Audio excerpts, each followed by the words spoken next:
নমস্কাৰ বন্ধু বান্ধৱীসকল, এই মুহূৰ্তত আপোনালোকলৈ লৈ আহিছোঁ এটি গুৰুত্বপূৰ্ণ ভিডিঅ'। বন্ধুসকল, এই ভিডিঅ'টোৰ জৰিয়তে আপোনালোকক অংগনবাড়ী কৰ্মী, মিনি কৰ্মী আৰু সহায়িকাৰ বাবে যথেষ্ট গুৰুত্বপূৰ্ণ কিছু তথ্য জনাব চেষ্টা কৰিম।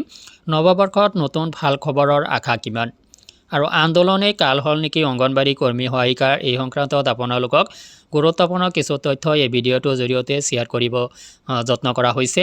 বন্ধুসকল, ভিডিঅ'টোৰ আৰম্ভণিতে আপোনালোকৰ প্ৰত্যেকগৰাকী অংগনবাড়ী কৰ্মী, মিনি কৰ্মী আৰু সহায়িকালৈ ইংৰাজী নৱবৰ্ষৰ হিয়াভৰা শুভেচ্ছা জনাইছোঁ।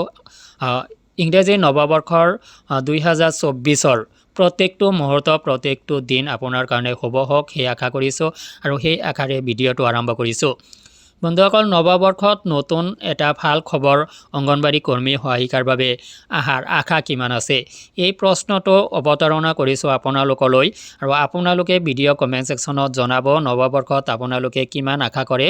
আপোনালোকৰ যিখিনি সমস্যা, যিখিনি জ্বলন্ত সমস্যা, সেই সমস্যাসমূহ দৰমহা বৃদ্ধিকে ধৰি আপোনালোকৰ যি চাকৰিৰ স্থায়িত্ব বা আপোনালোকে যি স্থায়িত্ব বিচাৰে, ছ'চিয়েল যি জাষ্টিছ বিচাৰে, সেইখিনি বা গ্ৰেজুৱেটিৰ ক্ষেত্ৰত আপোনালোকৰ কিমান আশা আপোনালোকে কৰিছে বা চৰকাৰে আপোনালোকৰ প্ৰতি নিৰ্বাচনৰ আগমুহূৰ্তত এনে কোনো ধৰণৰ ভাল এটা ফলাফল আপোনালোকৰ কাৰণে আহিব নেকি, চৰকাৰে ভাল এটা সুযোগ আপোনালোকক দিব নেকি বা চৰকাৰৰ যি ভাল দৃষ্টি সেইখিনি আপোনালোকৰ ওপৰত নিক্ষেপ হ'বনে নাই, সেইখিনিলৈ আপোনাৰ কিমান আশা আপোনাৰ পৰা জানিব বিচাৰিম। আপুনি কিমান আশা কৰে নৱবৰ্ষত আপোনালোকৰ সমস্যাসমূহ সমাধান কৰাৰ ক্ষেত্ৰত।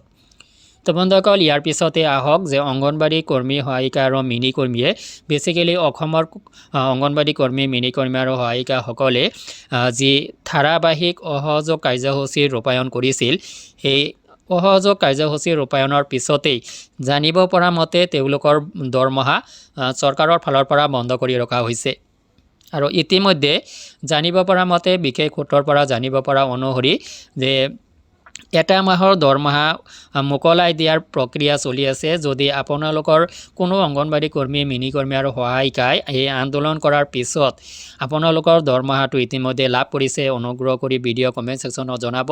মই বিশেষ সূত্ৰৰ পৰা জানিব পৰা অনুসৰি আপোনালোকৰ দৰমহাটো বন্ধ কৰি ৰখা হৈছে আৰু ইতিমধ্যে দৰমহাটো মোকলাই দিয়াৰ বাবে কাম চলি আছে বুলি জানিব পৰা গৈছে। যদি আপোনালোকে সেই ধাৰাবাহিক আন্দোলনৰ পিছতেই দৰমহা লাভ কৰা নাই, আপোনালোকৰ পৰা জানিব বিচাৰিম। যদি আপোনালোকে ইতিমধ্যে দৰমহাখিনি লাভ কৰিছে, অৱশ্যে আপুনি ভিডিঅ' কমেণ্ট ছেকশ্যনত জনাব।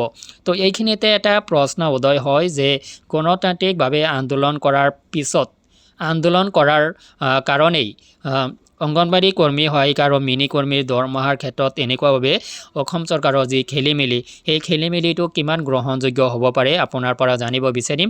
ভিডিঅ' কমেণ্ট ছেকশ্যনত জনাব। আজিলৈ এৰিছোঁ, ধন্যবাদ।